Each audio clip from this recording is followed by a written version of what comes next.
Ito yung final adjustment ko. Dito pero yan yung mga tama na lang.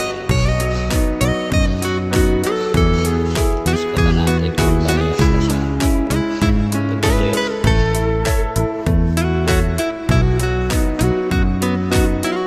Tingin ko adjustment ko 1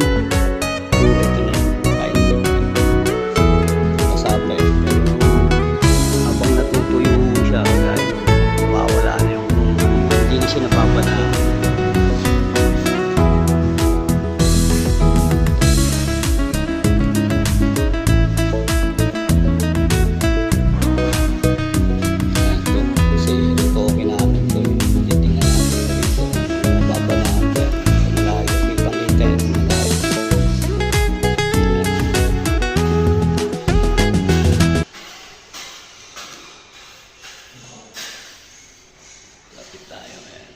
Makikita yan, makikita yung diferensya niya kung iba kulay o hindi, kung parehas. Kasi ito yung ritoke, mamaya malalaman na natin yan pagka tuyo niya.